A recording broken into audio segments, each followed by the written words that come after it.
and welcome back to another video on the channel. Today we're back on GT Sport and we're back with a track guide driving the GR.3 cars at Dragon Trail Gardens for the FIA Nations round number 7. Now this is a really tricky combination. We all know just how tricky the first sector is at this track. I don't think many people actually like this track because of that first sector. The general view is that it's a little bit, the curbs are too aggressive in my view.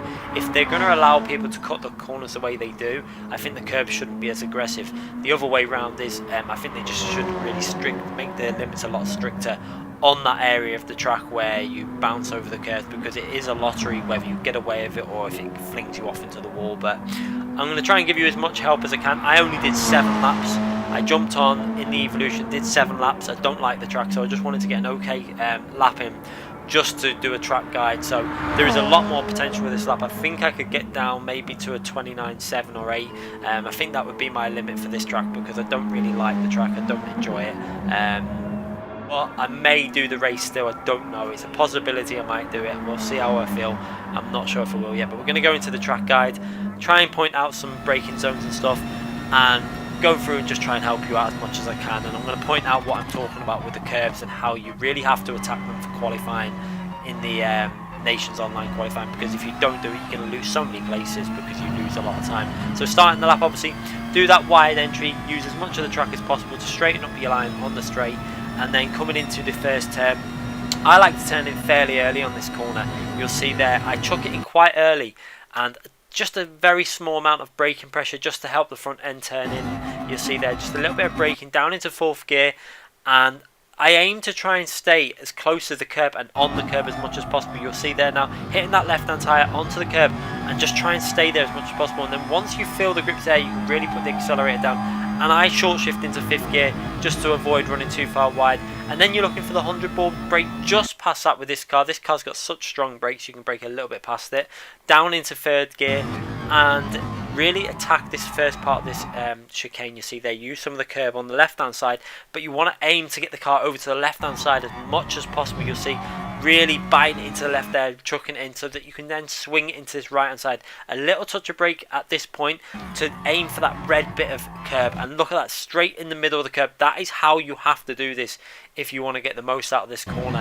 And again, for this corner, it's exactly the same. A little lift off the throttle just as you're approaching the corner, and again you want to hit that red curb right in the middle of your screen. And this is one reason why this view really does help you out over the cockpit view, because it's so much easier to judge. You'll see there, straight over the curb and then on the power, and then just be careful not to run too far wide there. And that is a corner that can lose, pretty much make or break your lap. You get it wrong, you're going to lose a lot of time. You see there going on a 0.5 through that middle sector. That's a reasonably good sector. Not amazing, could have been better, but it's okay. Next corner, braking very hard just before the 100 board there. You can see down into 2nd gear, and I like to turn in fairly late for this corner just to widen the entry up and then give yourself more exit speed to accelerate out of the corner. You see, such a strange corner because you can take so many different lines for this corner. It's very wide, a lot of overtaking opportunities there. You're going to get a lot of people dive bombing into that corner in the race, and this is one reason why I'm not sure to race this race, because I don't want my SR getting affected before the manufacturer's race. Obviously for these corners, flat out, and then you're coming into another very tricky section of track, down into 4th gear, and just hit the brakes, and you'll see trying to keep the car over to the right hand side onto the curb and get the car over to the right hand side as fast as possible now. And then you're going to fling it back into the left hand side and aim for that curb. A little touch of brakes, not too much, and just get on the power. You'll see on the power there, 50% throttle and then maximum throttle on the exit of the corner. You probably can do that with more throttle, but obviously I only did 7 laps, as you can see on the right hand side, just to try and get an okay lap in. It's a little touch of brakes at this point now, and you really want to aim your right hand front tyre to skim the curb on the right hand side. Now this is a tricky set of corners. Really you want to be doing it so you're skimming the apex a little bit more, but with these Group 3 cars, they carry a lot more speed through the corner, so it's a lot harder to get that apex hooked up exactly.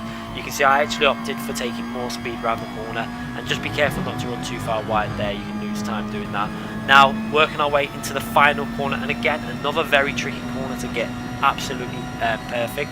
Down into 2nd gear, you can see there 100 board, just braking just before the 100 board on the right hand side there, and down into 2nd gear you're going to see just as I clip the curb here now on the left hand side, that's the curb you want to aim for. You don't want to run wide on your actual lap, not like you do at the start of the lap. Obviously you're going to lose so much time doing that. Try and stay around the middle of the track and then tight into the apex, and then on the power as early as you can, but you have to be very cautious when you put the power down, because too early you run wide, you get your rear of the car on the grass and it will spin round and you'll be looking the opposite way. So not a bad lap, not a brilliant lap, a 1:30.2. There's definitely potential for me to get in the 29. It's probably a 29.7 or 8. You can see I only did 7 laps. You see it on the right side. I didn't really put much time into this. I just wanted to get a base lap done so I can give you guys some sort of an idea of how you want to attack this for qualifying. Now what I'm going to do is I'm going to let everyone watch this lap from the chase camera and the view I used, obviously at full speed without any commentary. Just let you have a little watch of it and see if you can pick up any tips from, for people that use this view compared to the bumper view, etc. Anyway, I hope you enjoyed this very quick video just to give you a track guide. I will be back with another race video today at Interlagos in the Group 4 cars. I hope you enjoy that race. It's a very interesting and good race. I thoroughly enjoyed it, so I'll be uploading that later today. Thanks again for watching, everyone.